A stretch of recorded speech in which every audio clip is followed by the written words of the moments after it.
Hola, soy Maricruz del Pilar Marín Vega. Mi equipo está conformado por Roger Iván Canché y Emanuel Román Mendoza. Yo les voy a hablar acerca de las principales vías de comunicación para el jurista. Entre ellas podemos encontrar al discurso, al debate y al diálogo. Primeramente vamos a hablar acerca de las consideraciones terminológicas. Iniciamos con la comunicación. La comunicación es la acción de transmitir o recibir información entre dos o más personas.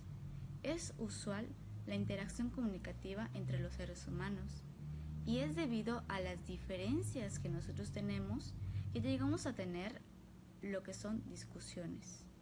Las discusiones podemos definirlas como las controversias que llegamos a tener porque otra persona no tienen las mismas o no alegan las mismas razones que yo tengo con respecto a un mismo tema en específico. ¿Cómo es que estas vías de comunicación se relacionan con el jurista? Pues son herramientas que permiten la confrontación de ideas, el intercambio de argumentos y la búsqueda de solución o consensos, cubriendo así lo que es el procedimiento argumentativo del abogado. A continuación, hablaré y explicaré sobre cada una de estas vías de comunicación para el jurista, iniciando por el debate jurídico. Como ya se mencionó, el debate jurídico es una forma de confrontación de ideas, pero no es el hablar los dos participantes al mismo tiempo. No es ofender o agredir al oponente o hacer prevalecer nuestras ideas a como dé lugar, sino que más bien estas proposiciones, pues son herramientas que nos permiten la confrontación de ideas, el intercambio de argumentos y la búsqueda de consensos y soluciones, cubriendo así todo el momento del proceso argumentativo del abogado. A continuación, hablaré y explicaré sobre cada una de estas vías de comunicación para el jurista, iniciando por el debate jurídico. El debate jurídico, como se mencionó, es una confrontación de ideas, pero también es importante hacer mención que este no es el hablar los dos participantes al mismo tiempo, no es el agredir u ofender al oponente y tampoco es el hacer prevalecer nuestras ideas a como dé lugar, sino más bien es el enfrentamiento de dos posiciones opuestas respecto a un tema polémico que serán planteadas de manera respetuosa de acuerdo a ciertas normas previamente establecidas y aceptadas por los oponentes. A continuación, procedo a compartir un par de características de este tipo de comunicación, como por ejemplo que es combativa, ya que se busca el convencer a la otra parte de mi idea. Y para ello vamos a utilizar una estrategia que es la argumentación. Yo necesito argumentar para poder sustentar y convencer así a la otra parte de mi idea. La argumentación puede ser lógica, racional, analógica, etc. Asimismo, tenemos que el debate va a ser una interacción organizada. ¿Por qué? Porque ya está establecido el lugar, el tiempo de duración del debate, quiénes van a ser las personas que van a debatir, etc. Y su objetivo va a radicar en persuadir a la otra parte, el convencerlo de mi idea. Asimismo, y finalmente se buscará el llegar a una conclusión, porque justamente el debate es lo que vamos a querer. Vamos a querer saber cuál fue la postura ganadora. Así es como se concluye lo que son las características del debate. Sin embargo, también tiene sus fases. Estas son 4. Encontramos lo que es la apertura, el cuerpo, la sesión de preguntas y respuestas y por último la conclusión o cierre. En la apertura, esta va a estar a cargo del moderador. Este va a ser el encargado de presentar el tema, va a presentar a los participantes, a sus posturas, va a recordar las reglas que se establecieron previamente y asimismo va a explicar lo que será la dinámica del debate. En el cuerpo, este va a estar a cargo de los participantes. Estos van a exponer los argumentos y contraargumentos, por lo que aquí es la parte donde se desarrolla la discusión. En los argumentos van a estar acompañados de igual forma de sustento teórico, o sea, lo que sea para que pueda apoyar a sus puntos de vista. En la sesión de preguntas y respuestas, esta es una parte muy importante.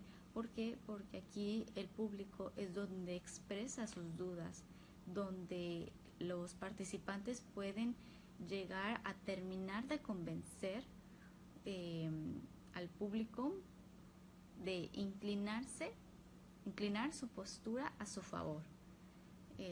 Y ya por último está la conclusión, en donde los participantes van a concluir haciendo un cierre, ya sea retomando su idea principal o su postura. Y el moderador, ya para finalizar, va a hacer un breve resumen de las posturas y va a invitar al público a que cree su propia opinión. Bueno, ahora voy a hablar de lo que es el discurso del jurista. Se utilizará para persuadir, para invitar a las personas a estar de acuerdo con lo que se propone, y encontramos algunas características, y es que este tipo de comunicación no va a dar pie a deliberación ni a disputa, sino que lo único a lo que tiende es de que si se está de acuerdo o no se está de acuerdo con lo que se propone, y realmente su finalidad es de que todos estén de acuerdo con lo que se propone, valga la redundancia.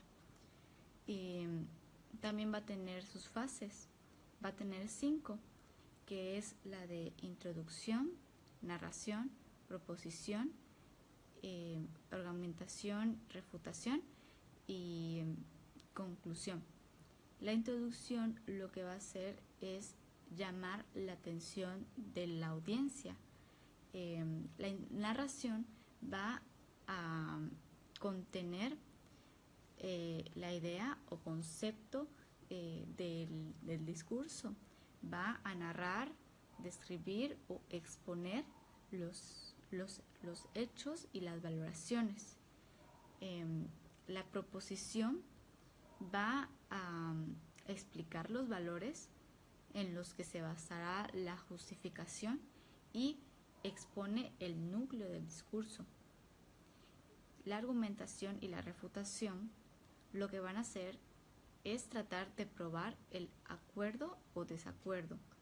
Y por último, la conclusión va a ser la fase del discurso, en el cual se van a sintetizar los puntos y argumentos clave.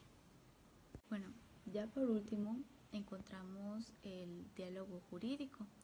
Este es la última vía de comunicación del jurista que falta por exponer, y en este vamos a dejar de lado lo que es la discusión y vamos a considerar lo que es alguna alternativa propuesta. Pues el diálogo lo que busca es encontrar una conexión entre las dos partes, y pues no se preocupa realmente por ganar o perder, sino en generar acuerdos o consensos. Por lo que es importante la comunicación entre las partes. ¿Qué es lo necesario? Primero, comunicación. Después, pues la capacidad de reflexionar sobre nuestra propia postura y considerar otras opiniones. Bueno, y ya para finalizar mi participación, ¿cuáles son igual algunas habilidades que se consideran necesarias para todos estos tipos de comunicación? Pues las habilidades para la comunicación, como la escucha activa y la asertividad. La asertividad es la capacidad que nosotros tenemos para expresar nuestras ideas de la forma más clara posible para los demás, y la escucha activa es el considerar al otro como un par y escuchar y respetar sus ideas, puntos de vista y pues la capacidad que nosotros tengamos pues para poder comprenderlo. Ya a continuación va a seguir con la exposición mi compañero Roger Iván Canché. Una vez agotados los primeros temas de esta subcompetencia, continuamos con el tema número 2, el cual lleva por título la argumentación en el procedimiento penal, acusatorio y oral. Aperturamos con el tema número 3.1, que es la conceptualización de la palabra argumentación. Es bien sabido por todos y cada uno de nosotros que existen un sinfín de autores que han emitido una definición sobre lo que es la argumentación. Pero si nos remitimos al autor Galindo Cifuentes en sobre la argumentación en lo que es el juez y el abogado, él nos establece de que la argumentación puede ser estudiada bajo tres conceptos: un concepto formal, un concepto material y un concepto pragmático. Cuando hacemos referencia al concepto formal, entendemos que existen premisas, las cuales son una premisa mayor y una premisa menor, con las que después de someterlas a una lógica y un análisis encontramos una conclusión, es decir, un resultado con el cual nosotros podemos determinar cuál es la finalidad o la certeza de algo. Por otro lado, tenemos la conceptualización material.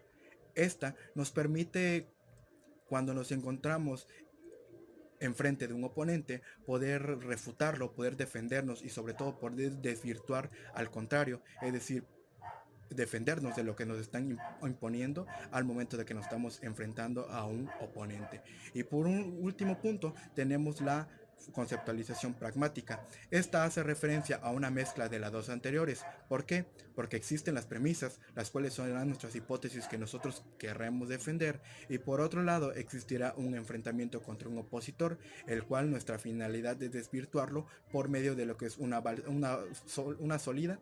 base sólida de argumentos y de premisas las cuales vamos a emitir para poder desvirtuarlo y poder demostrar ante un juez y un auditorio que lo que estamos diciendo es lo acertado.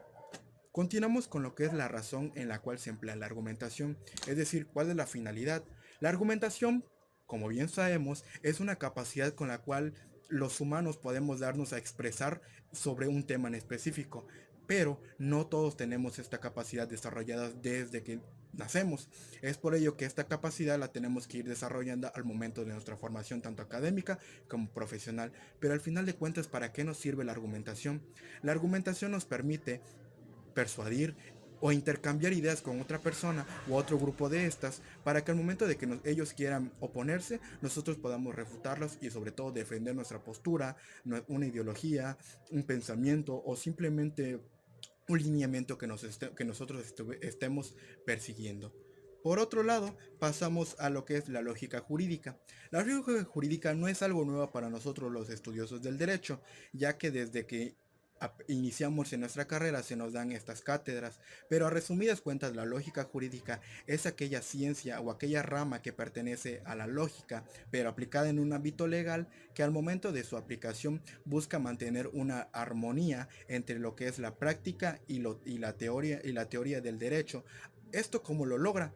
Por medio de lo que es una aplicación correcta del pensamiento, aplicando de buena manera las leyes, los principios y sobre todo las técnicas de litigio que nosotros estamos estudiando en esta unidad de aprendizaje, que al final del cuenta nos permite que el derecho cada vez se convierta en una ciencia, la cual su finalidad es la correcta aplicación de la justicia dentro de lo que es el ámbito de nuestra sociedad para mantener una mayor armonía dentro de la misma. Posteriormente pasamos a la epistemología jurídica. De igual manera, no es un tema nuevo para nosotros. La epistemología jurídica es aquella rama que pertenece a la filosofía con la cual se nos permite mantener un pensamiento más crítico, es decir, en otras palabras, poder analizar qué es lo que estamos entendiendo. Esta también se considera como la rama perteneciente al derecho, pero vista desde un ámbito filosófico, con la cual se nos permite estudiar los fundamentos, la naturaleza y los métodos de conocimiento jurídico al momento de que se quieran aplicar en un caso práctico, es decir, en la solución de una controversia o en la aplicación de la justicia. Esto va relacionado con lo que es la validez y la justificación del conocimiento en el ámbito legal. Por otro lado, continuamos con el tema 3.5. Los efectos de la argumentación. Como bien mencioné, la argumentación es un tema muy diverso, es decir, qué es lo que logramos obtener nosotros al momento de que emitimos una argumentación, es decir, cuál es la finalidad de la misma. Pues no es otra cosa más que persuadir, que es lo que nos lleva al siguiente punto. La argumentación nos permite persuadir, o como lo dice el tema 3.2, que es la persuasión. La persuasión será aquella herramienta jurídica con la cual nosotros podemos no únicamente convencer al juez, a un juzgador, sino a los contrarios al momento de que nos estemos enfrentando en una controversia. Por medio de la persuasión, nosotros podemos demostrar que nuestras ideologías, nuestras formas de pensar, nuestras doctrinas, que nuestros pensamientos o simplemente una teoría o una hipótesis son las acertadas. Pero ¿cómo nosotros podremos demostrar que lo que estamos diciendo es lo correcto o lo acertado, o al menos intentar demostrar que lo que estamos diciendo es lo que es? No es otra cosa más que por medio de la aplicación de las diversas técnicas que hemos estado mencionando a lo largo de lo que es esta unidad de aprendizaje, tales como la lógica jurídica, la argumentación jurídica, el debate jurídico, el debate crítico, que al momento de que nosotros lo aplicamos y sobre todo lo estudiamos de buena manera, nos permite solventar y sobre todo aplicarlo dentro de la práctica, que al final de cuentas esto nos permitirá cada vez tener un mayor desarrollo como abogados, y no únicamente en nuestra formación profesional, sino también en nuestra formación tanto académica como personal, que son los temas que tenemos que agotar respectivamente. Así que sin nada más por esta parte, les dejo con mi siguiente compañero. Muy buenos días, hoy vamos a hablar sobre temas importantes para la materia de técnicas de litigio, o bueno, más que nada en nuestra rama de abogados en el debate jurídico. Primero que nada debemos empezar a hablar sobre el convencimiento. Nosotros lo escuchamos y por máximas de la experiencia podemos entender el convencimiento como hacer que una persona se añada a nuestras pretensiones. En este caso nosotros debemos de convencer al juez de que efectivamente nuestro cliente o nuestra persona que estamos defendiendo pues está en lo correcto, o que no ha hecho algo realmente malo, o simplemente que el Ministerio Público está cometiendo un error.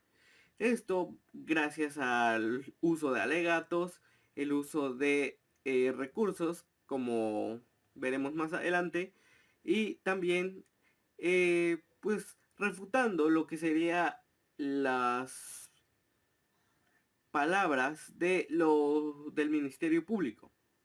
Ahora bien, siguiente tema, pasamos a hacer de la demostración.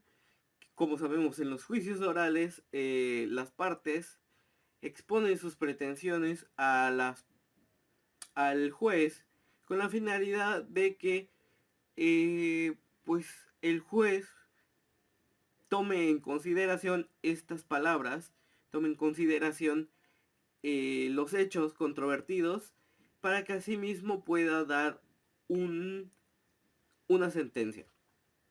En ese punto, pues básicamente la labor del abogado pues es, con el uso de la refutación, demostrar que las afirmaciones que estamos haciendo son pues correctas, básicamente. En este sentido, pues buscamos que existen premisas que deberán llegar a una conclusión que permita que se confirme lo que es la hipótesis o la teoría del caso. En este punto, pues tenemos algunos recursos recursos de la argumentación formal, como lo que sería el silogismo y el uso del lenguaje verbal, o en otro sentido, la verbalidad. Primero, el argumento deductivo o el silogismo, pues quiero mencionar lo que sería la frase de Aristóteles, que pues menciona que el silogismo se trata de una enunciación en la que se sientan las preposiciones, se llega a una conclusión o que puede ser diferente a de las proposiciones admitidas mediante el auxilio de las mismas proposiciones. Pues básicamente nos menciona que vamos a llegar a lo que sería una conclusión, pero que es diferente a lo que son las preposiciones admitidas. Obviamente esto pues básicamente se estructura dentro del sistema como lo que sería, primero tenemos una preposición, lo voy a ir poniendo por acá, una preposición, y se concluye en una preposición diferente. Esto lo podemos ver en lo que sería los elementos del sistema deductivo, que son 3 preposiciones, las cuales 2 serán premisas, una mayor, una menor, y la que está en medio es no necesariamente una conclusión, pero puede servir para partir de estas lo que sería el primer silogismo. Ahora bien, hablando de otro modelo que podemos encontrar dentro de los argumentos deductivos, son el epicurema, que pues básicamente se trata del silogismo, que se compone de una o ambas premisas acompañadas de una razón causal. Esto, en una o de las dos premisas llegan silogismos que están contraídos entre sí. Luego el siguiente modelo que tenemos es el entimema, que pues se trata de un silogismo que se abrevia, o bueno, más que nada se omite una de las premisas por ser evidente o por darse como algo sobreentendido. Después de esto que hablamos sobre los entimemas, podemos llegar a lo que es el lenguaje oral y los argumentos orales. Como sabemos, en nuestro modelo de juicio utilizamos el principio de verbalidad o el principio de argumentación. Primero que nada, nosotros tenemos en la fase intermedia la preparación de los alegatos, por lo que la verbalidad en este punto juega un papel fundamental en este sistema, ya que la mayoría de las interacciones que existen dentro de este juicio o dentro de un tribunal se llevan a cabo de manera oral, tanto en audiencias como en las deliberaciones que nosotros como abogados vamos generando, al igual que los jueces, los testigos y las partes involucradas, por lo que básicamente se presenta de forma oral las pruebas, los argumentos y las explicaciones o decisiones judiciales, como lo que podría ser el fallo del juez, o si no, pues la misma contraparte que te puede refutar tus pruebas, pero de manera oral. La verbalidad en el derecho, pues básicamente permite lo que es la conexión directa y clara entre las partes involucradas entre el proceso legal. Por lo que en este punto debemos declarar que gracias a esto existe lo que son unos argumentos orales, que pues básicamente nosotros vamos a tomar leyes, pruebas o incluso podemos agarrar máximas de la experiencia para que nosotros podamos formular una conclusión y que esa conclusión se le presente al juez para que éste lo agarre, se añada a la pretensión y podamos nosotros pues básicamente ganar el juicio para pues asimismo ayudar a nuestro cliente, o si no pues básicamente lo único que podemos hacer es pues añadirnos a lo que dice el Ministerio Público si es que no logramos pues formular los argumentos orales. ¿A qué me refiero con esto último? En un caso que pues obviamente sabes que todo está perdido, hay veces que puedes llegar y decirle a tu cliente que se arreglen con el Ministerio Público para ver si hay alguna salida alterna para la solución del problema, ya sea la reparación del daño, entre otros puntos que veremos en otro video. Muchas gracias.